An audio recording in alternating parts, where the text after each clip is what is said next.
Cuando se pretende comprender el significado y alcances de la purificación del santuario, es necesario considerar y comprender previamente la obra de un adversario que contamina.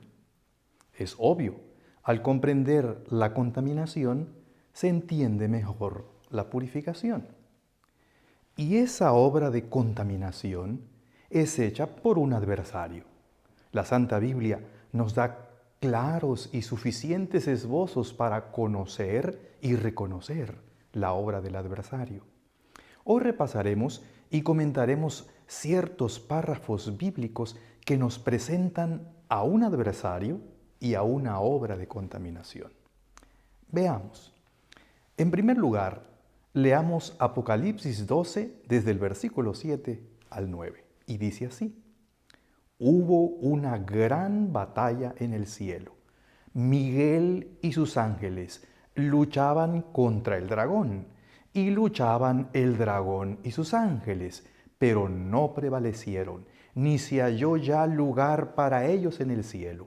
Y fue lanzado fuera el gran dragón, la serpiente antigua que se llama Diablo y Satanás, el cual engaña al mundo entero. Fue arrojado a la tierra y sus ángeles fueron arrojados con él. En este párrafo, Juan presenta brevemente la historia del gran conflicto que hubo en el cielo entre Satanás, el dragón, y Cristo, Miguel. Miguel, del griego Mijael, significa semejante a Dios, y a él representa. Diablo, del griego diabolos, significa calumniador, y Satanás, del hebreo Satan, significa adversario. Son aquí presentados en oposición abierta, en una gran batalla. En el relato no se nos dice la razón de la batalla, pero sí se nota claramente el papel antagónico y engañador de Satanás, el adversario. Pero el relato bíblico nos dice que fueron arrojados a la tierra, y hacia allá nos lleva nuestro siguiente párrafo bíblico, Génesis 3, 1 al 5, y dice así: Pero la serpiente era astuta, más que todos los animales del campo que Jehová Dios había hecho, la cual dijo a la mujer: ¿Con que Dios os ha dicho, no comáis de todo árbol del huerto? Y la mujer respondió a la serpiente: Del fruto de los árboles del huerto podemos comer, pero del fruto del árbol que está en medio del huerto, dijo Dios, no comeréis de él, ni le tocaréis, para que no muráis. Entonces la serpiente dijo a la mujer: No moriréis, sino que sabe Dios que el día que comáis de él, serán abiertos vuestros ojos y seréis como Dios, sabiendo el bien y el mal. En este párrafo leído, notamos que, usando una criatura de Dios, a la serpiente, Satanás se acerca para generar antagonismo en la creación de Dios. Lo notamos empleando estratagemas de engaño, mentiras, verdades parciales para lograr desconfianza en Dios y confianza para sí. Noten su acercamiento inicial, tergiversando astutamente las indicaciones divinas para presentarlas negativamente, preguntó: ¿Con que Dios os ha dicho, no comáis de todo árbol del huerto? Dios no había dicho eso. La indicación divina era positiva y permitía el aprovechamiento de toda buena dádiva del huerto, restringiendo el uso de un solo árbol, el árbol de la ciencia del bien y del mal. Pero, evidentemente, el adversario gusta de generar desconfianza en Dios. Enseguida leemos su siguiente declaración, mentirosa y antagónica: no moriréis. Dios había dicho que sí morirían. Satanás se opone a Dios diciendo que no pasaría eso. Ahora procurando generar desobediencia a Dios. y aún más. En su siguiente declaración muestra el fondo de sus intenciones, mostrar a Dios como egoísta y autoritario. Satanás dijo a Eva, sino que Dios sabe que seréis como dioses. En el trasfondo de esta frase se quiere mostrar a Dios como alguien que no quiere el bien de los demás, sino el suyo propio. Alguien que limita a los demás para el engrandecimiento propio. Esta es una acusación satánica. Adán y Eva cayeron en el engaño. Los resultados fueron y son aún ahora catastróficos. Las condiciones de la humanidad a partir de la desobediencia en el Edén son gravemente malas y tienden a empeorar. La mentira satánica se hace evidente. El ser humano ni es como Dios y sí muere. Además, el sufrimiento y dolor nos inundan al grado de la confusión y casi desesperación. Hoy es evidente el carácter mentiroso y perjudicial del adversario. Pero hoy también entendemos que el plan del enemigo ha sido el de tergiversar y mal representar el verdadero carácter de Dios. Un relato bíblico, el de Job, nos permite ver el papel de adversario, acusador y engañador de Satanás. Unos versículos son suficientes. Dice así: respondiendo Satanás a Jehová, dijo, ¿acaso teme Job a Dios de balde? ¿No le has cercado alrededor a él y a su casa y a todo lo que tiene? Al trabajo de sus manos has dado bendición. Por tanto, sus bienes han aumentado sobre la tierra. Pero extiende ahora tu mano y toca todo lo que tiene y verás si no blasfema contra ti en tu misma presencia. La historia de Job está llena de múltiples enseñanzas. Allí se nos muestra la paciencia y la felicidad a la que pueden llegar los hijos de Dios cuando deciden confiar en su Hacedor. También se nos muestra la alegría y satisfacción de Dios cuando ve hijos fieles y consagrados.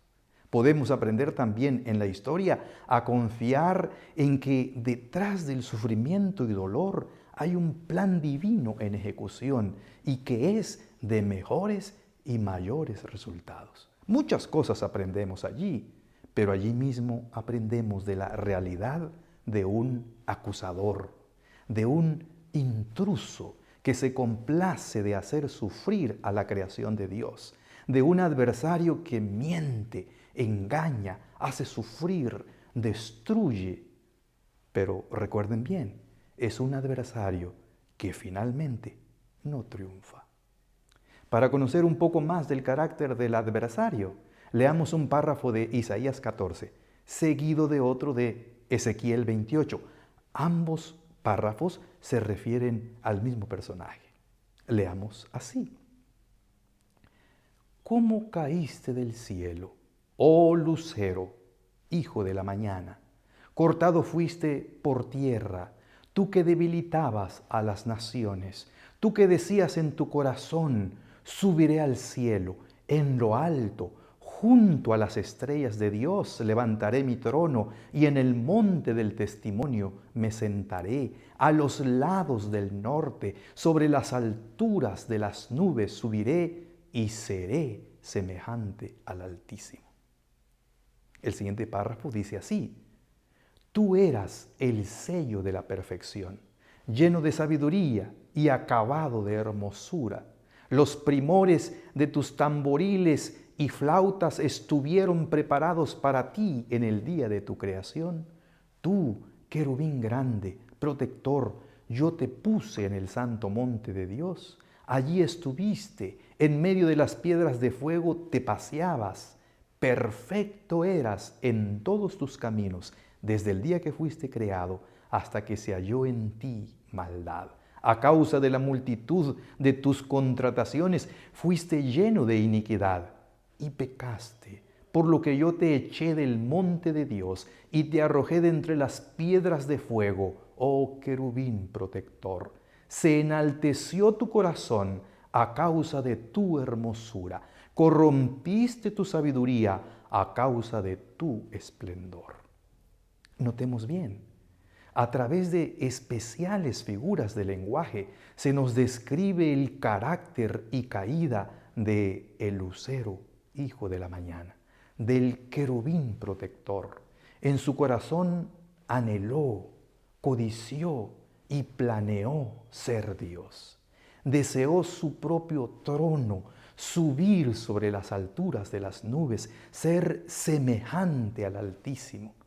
Era una criatura bella, de múltiples características positivas y divinas, de mucha honra celestial, y era libre, pero ello le enalteció, le corrompió, siendo un ser creado, disponiendo de su libertad, en cierto momento de la historia eterna, quiso y planeó ser Dios. Y para lograrlo, decidió emplear la mentira, el engaño, la tergiversación y se opuso a Dios. La Biblia define a esta rebelión como el misterio de iniquidad y nos dice que aún está vigente atacando a los hijos de Dios. El apóstol Pablo, al prevenirnos, lo define diciendo que se opone y se levanta contra todo lo que se llama Dios y es objeto de culto, tanto que se sienta en el templo de Dios como Dios, haciéndose pasar por Dios. En resumen, hablamos de una criatura rebelándose contra su Creador, deseando usurpar el lugar de Dios, mintiendo acerca del carácter de Dios para presentarse como una mejor opción de gobierno. ¡Qué gran falacia! Ese es el misterio de la iniquidad. Y esa es la obra de contaminación.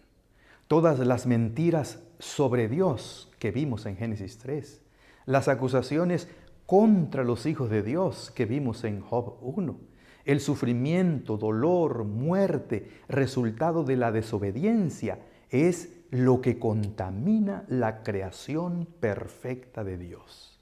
El pecado, el engaño, la mentira, el sufrimiento la perturban. Es la obra de Satanás. Y los resultados de su obra, lo que contamina el santuario. Es la obra de Satanás la que se ve reflejada en las acciones del cuerno pequeño descritas en Daniel 8, 9 al 11 y que dice así: creció mucho al sur y al oriente y hacia la tierra gloriosa y se engrandeció hasta el ejército del cielo, es decir, los hijos de Dios, y parte del ejército y de las estrellas echó por tierra y las pisoteó. Aún se engrandeció contra el príncipe de los ejércitos, es decir, Cristo, y por él fue quitado el continuo sacrificio y el lugar de su santuario fue echado por tierra. Y a causa de la prevaricación le fue entregado el ejército junto con el continuo sacrificio y echó por tierra la verdad e hizo cuanto quiso y prosperó. Satanás es el adversario contaminador. Su obra contamina el santuario de Dios. Pero Dios ha decretado que un día no lejano la contaminación será eliminada. Toda acusación y engaño será aclarado. Toda tergiversación será vindicada. Todo sufrimiento será justificado. Y eso sucederá pronto. Hacia allá señala la purificación del santuario profetizada en Daniel 8:14. Justo en los tiempos de Dios, cumpliendo el cronograma divino del plan de la redención, el santuario, toda la creación de Dios, quedará libre de la fea mancha del pecado y sufrimiento. Dios quedará como digno y justo Rey de reyes y Señor de señores, y toda la creación que hoy gime con dolores de parto será eternamente feliz. Dios desea que estemos allí.